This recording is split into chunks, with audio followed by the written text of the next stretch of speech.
So do I think it's been worth it so far? It's not even fixed yet, and I'm gonna say, nah, not really. Well, definitely not this car anyway. Now, can you make any money from a salvage auction? In today's video, I'm gonna buy the cheapest car that I can find and see if we can repair it, get it back on the road, and actually make any money from it. I've gone out and bought an Audi A3 S line for only 275 quid, but with fees, delivery, and fixing it, does it even turn into a profit? We're gonna find out. And here she is, the car in question. She's sat here for about 3 months now, so let's take a look at my 275 banger.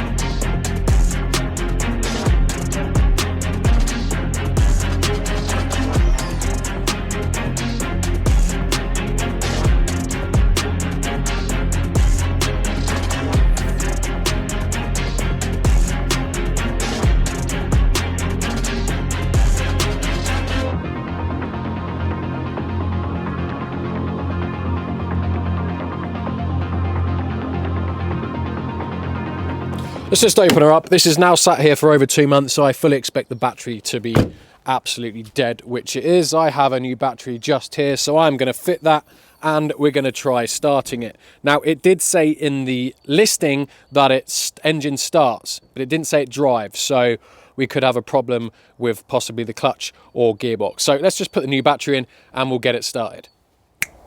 So with the battery changed, let's try and give it a start. And I haven't even addressed the elephant in the room yet. And that is that this car apparently, if you can see it there, 621,000 miles, which I find, let me just get in. Yeah, I find that incredibly hard to believe that it's done that many miles. Now, of course, I've done some MOT history checks on the car and I don't believe it's done that many miles, but we'll get to that in a little bit. Let's see if she starts. All right, I seem to have a clutch. That's a good start. Huh. Hang about, it just cut out. This is supposed to be an engine start. So to be fair, it didn't say run. Although there is a picture of it with it running, but unless they've just been very strategic with our picture taking, it just runs and cuts out. So we're off to a shocking start already because this should be an engine start car. That's what Copart told me. So therefore it should run, but maybe not drive. So I was assuming maybe clutch or something like that would be the problem, but it doesn't even start. Well, it does, but it cuts out. So at the minute, I'm just going to assume that the speedo is obviously massively incorrect, and maybe it's had a new dash clocks fitted because 621,000 miles roughly translates to 1,000,000 kilometers. So I think that's maybe a preset default setting on the clocks, and it's just gone to that, and maybe the immobilizer hasn't been done, so that is why it's cutting straight out, because it does seem to start perfectly fine, sounds all right, and then cuts out. So I'm going to go immobilizer for that one.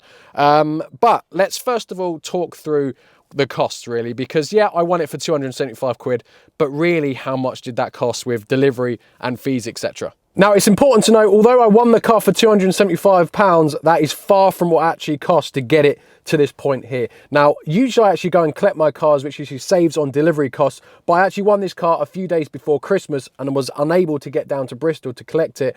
And therefore, over Christmas, I would have amassed hundreds and hundreds of pounds in storage fees because I wouldn't have been able to collect it. So therefore, I had to bite the bullet and pay for delivery. Now, I've got my invoice here, look, and you can see the total invoice was actually a staggering £882.20, not 275. Now, yes, I think about £70 of that was auction fees, and then about another £400 to get it delivered to here. So that is probably what the average Joe would have to pay, maybe a bit less depending on where you bought it from. But we're at about 880 quid, and yeah, the car, the cheapest one I could find on Auto Trader was about £1,800 like for like with this, but most of them seem to be going for about 22 to 2,500 quid. So we haven't already got much margin for error at all. Now, as I do with all my cars, before I bought this car, I did a CarVertical check on it, as should you. Now, basically, CarVertical just goes through the car's full history and alerts you to anything that you should want to know, like if there's any damage or any odometer problems, like getting clocked or anything like that, even if the car's got finance, and then just general things like MOT, amount of owners, and spec as well. Now, if we just bring up the CarVertical report for the Audi A3, and we can see straight away, look, odometer and financial all green ticks, and damage has got a yellow warning on it. Now, this is how I know that the car has not done 621,000 miles, because if we click on odometer, it's had a nice steady increase throughout all its life, and the last known mileage was at 136,000 miles, which was, I believe, its last MOT. So yeah, the car's obviously not done 620, and as I said, it's obviously just 1,000,000 kilometers. Something's gone on with the dashboard, which we're going to look at in a moment. So that's a good way to know that the mileage was genuine. And also, if we go down to financial, it's not got any finance outstanding on it, which is obviously good, but we can see it was involved in a crash in September of last year, and I bought it in December, so chances are it's still category and it hasn't been repaired. So we'll find out what's wrong with it, because nothing really looks damaged. If it's that offside rear quarter panel, then yeah, I don't know why it really got written off for that. But there we go. So a snapshot into the report there. Everything pretty much as expected. And if you look on screen now, there's an example report of an Audi S3 that's been damaged, and it actually has photos of when it was at the auction, and you can see how bad the damage is. And also, if you scroll down, you can see it was actually written off 2 times. So guys, when you're looking to buy your next car, use my discount code, click the link in my description, and it will get you 20% off your car report. So big thanks to CarVertical for sponsoring today's video. So yeah, it turns out I actually thought the car was a category N from a previous life. Well, when I say previous life, I mean a couple of years ago, but it turns out it's actually category N now. So it's got to be for that. I can't think of what else it would be category N for. Why else would it be written off? And if it is written off just because of that, it just goes back to the point. Why is that a write-off? I mean, you could probably pull that out and just do a smart repair for 300 or 400 quid. But then I guess if the car's only worth 1,500, it's not worth repairing. I think, who knows these days, who knows? But there has been some interesting developments. And that is because I've had someone come down and recode the keys. And actually, I've ended up getting another one because I only had 1 key with the car, but now I've got 2 keys with the car. And yeah, it was an immobilizer issue. So we can start the car straight up. And also good news, I've had the clocks changed back to that genuine mileage. So when he plugged in his computer, he was able to read the actual mileage from the ECU, and that was the actual mileage, which tallies up with what it's done so far. But if we start the car, my new battery's flat. What is it with me and batteries? It's brand new.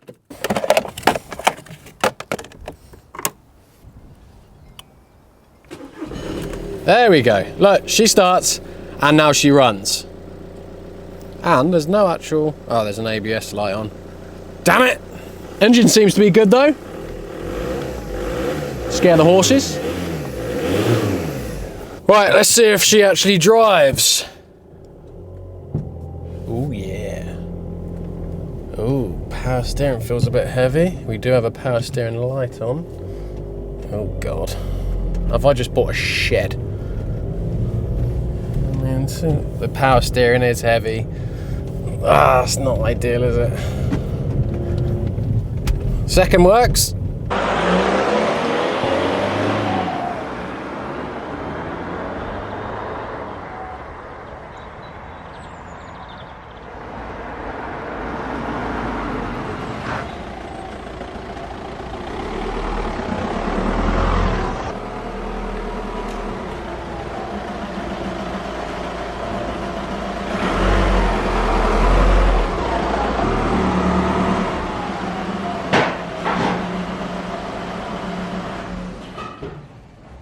But I have already just noticed that the radio doesn't work, and also none of the windows will go down. None of the switches on the windows or the doors will work at all. So I think we're gonna have to plug the code reader in first. So I've read the codes, and I'm just going through the process of clearing all the codes and then rereading them to find out the actual static faults, because most of those control modules are going to have battery related faults in anyway. And to be fair, there wasn't many codes, and there isn't many, look. So we've only got 3 in ABS, 2 in electronic power steering, I'm guessing that is, 1 in, what's that, radio? No, door, motors, right, yeah, central locking as well. Right, let's have a look, see what we've got left. Now, weirdly, all of these faults are for basic settings, so, okay, apart from that one, typical. Lock unit for central locking left rear, so the door shouldn't lock, but, look, no or incorrect basic setting for brake pressure, steering angle sensor, and other sensor, and we've also got steering angle sensor, steering limit, stop. I'm guessing these are all probably, these 5 are all linked. And then we've got motor for window, lift, front, passenger side, no incorrect basic setting. But it's not showing faults with any others, but the windows don't work. So I wonder if there's any fuses that are gone. Now, after doing a little bit of digging, I have 12 volts. It looks like it's a battery related issue because obviously we changed the battery. The battery was knackered before that anyway. And the only way to really do it is by road testing the car. Just do left to right loads of times and hopefully it relearns itself. So we're going to come back to the steering angle problem at a later date. For now, we're in the ramp. We're going to get it in the air and see what else we can find and also try and get these bloody windows to work. So to start looking into the window fault, I just took the driver's door card off because that's got like the master window switch in it, and I had a look at everything. I couldn't really find anything wrong, but because none of them work, I thought it's got to be that. I had a quick look at the convenience module as well. There's no corrosion or anything in it, so I just went with the easiest option at the minute, and that is to buy a new window switch. Right, so it's the next day now, and my new window switch has turned up, and yeah, it didn't work. So it was worth the risk because it would have saved me a lot of time. And I've been reading wiring diagrams for the last hour or so now, and yeah, there's one thing that links all these together is that there is a CAN high and CAN low wire coming out the convenience module, which is a brown and orange and a green and orange wire, and it connects all 4 window switches together, and there's nothing else on that circuit. So I'm fairly confident my problem lies within the CAN high or CAN low system. But interestingly, I have just unplugged the driver's door control module here, and look what's happened.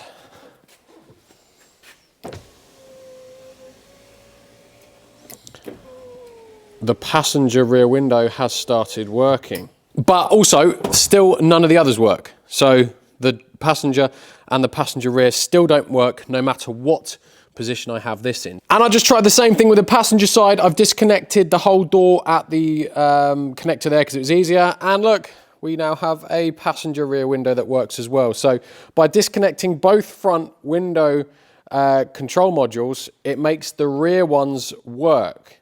So at least we can eliminate any issues with the rear windows, but now we need to work out why the hell the front ones don't work and why disconnecting them makes the rear ones work. Again, I found something else interesting. I now have a driver's window down. Now I suspect it feels like something to do with a coding issue, so I thought I'd just start the computer again and just go through some adaptions and basic settings and stuff like that. And I've just gone through a test to basically lower the window regulator. So instead of using a switch, it does it from the computer. And I just went to lowering window regulator and it just went all the way down. So that means we have no problem with communication into the module, and the regulator itself and the motor itself is all good. Now, if I now press raising window regulator next, and there we go, look. So it's understanding everything perfectly in the control unit and everything like that. So why do the switches not work? There we go. Works absolutely fine. Next. Raising it. Works fine. What the hell is going on? So after racking my brains for what feels like hours and hours, I just couldn't find anything wrong. The computer can make the windows work absolutely fine, and all that really bypasses is the switch. But we know the switch is fine because I've tried a new one on it. So I had no clue what was wrong with this. I even got the front windows to work by disconnecting the convenience module. So I kind of put it down to that. I ended up ordering a second-hand one off eBay for 35 quid. But we're going to find out why that's also not going to work a little bit later on.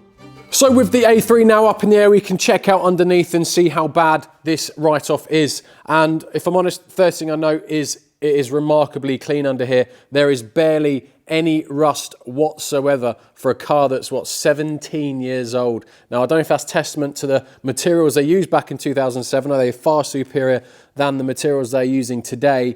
But there's just barely any, there's a little bit of surface rust there, but it is just so clean under the underside of this car.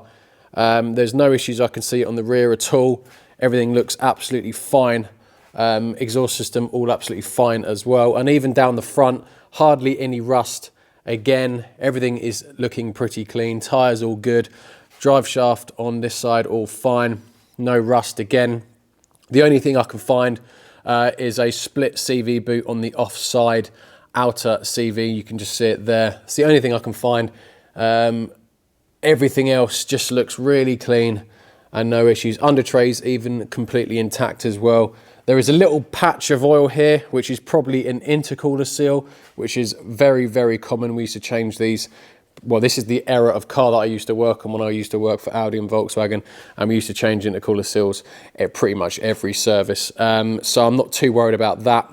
But otherwise, yeah, it's a really clean car underneath. So yeah, offside rear outer CV boot and pretty much it. Now, the next thing I'm going to try quickly is the radio, because we need a radio code. And normally if you had your car's handbook, there would be a radio pamphlet in there, and that should have the radio code on it. But obviously I don't have any of that, so I need to find out how to get the code. Now, I think there's loads of websites available, but I've just gone onto a random website online, put in, generate a radio code.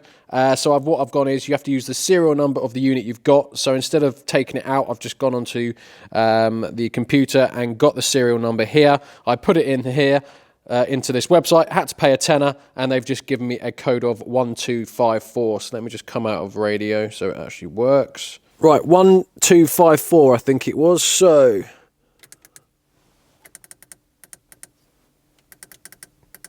is that going to work? Oh no, that one. There we go. And that has, although the signal's crap, it's worked. So the A3, I've now spent about 6 or 7 hours on this car in total now, and about 6 of those have been trying to diagnose the faults with the electrical system. And I think I've had a bit of a breakthrough with it. And yeah, it's a bit frustrating because I was Googling about this ABS light on the dash, and there's nothing wrong with the car. All the modules are coded correctly, nothing's wrong, everything is fine, yet it still comes up with module coded incorrectly, and it will not get rid of those lights. And after doing a lot of research, I stumbled across a thread online, and it links back to the immobilizer issue. Now, we had to remove the immobilizer from the ECU because we couldn't code the key, because the immobilizer data was missing from the dash clocks. And because it was missing, we couldn't link it or code a key, so we had to just remove the immobilizer. Now, we believe, or I believe after reading, that's my problem, because someone else had a similar issue with the exact same code in the ABS module, nothing else wrong. And also, he said that his windows didn't work. Now, this is where it all links together, and it looks like I've just wasted probably 3 hours trying to diagnose a window fault, when in reality, it looks like it's to do with the fact the immobilizer has been or it's missing in the dash. So it looks like it's a bit of a component protection. Immobilizer missing the dash, goes out to the other control modules, and for some reason the windows don't work, and that's part of the safety feature. So our problem looks to be the fact that the dash clocks do not have any immobilizer code in them. It's just been completely wiped, and the only way, well, I don't even know if this will work yet. The only way I can think that we can get it back is by taking it to the main, or using a main dealer, Odis, dealer software, which can hopefully go online to Germany, re-input the code, and maybe code the keys all properly, and then that will finally get rid of our ABS light. But annoyingly, that's going to have to be in the next video, guys. I've run out of time in this one. So do I think it's been worth it so far? It's not even fixed yet, and I'm going to say, nah, not really. Well, definitely not this car anyway. So to recap so far, we spent 800 odd pounds on the car. We spent 140 pounds on getting the immobilizer removed, which I'm now going to have to re-put in. I got a key out of it, so I've now got 2 keys. £80 on a battery, £20 on a window switch I don't need, 35 quid on a convenience module I'm probably now not going to need. I'll try and send those 2 back, but I will include them for now. What else have I spent? Nothing else yet. However, I've spent 6 hours on it. How do you value that time? £50 an hour? I don't know, 300 quid.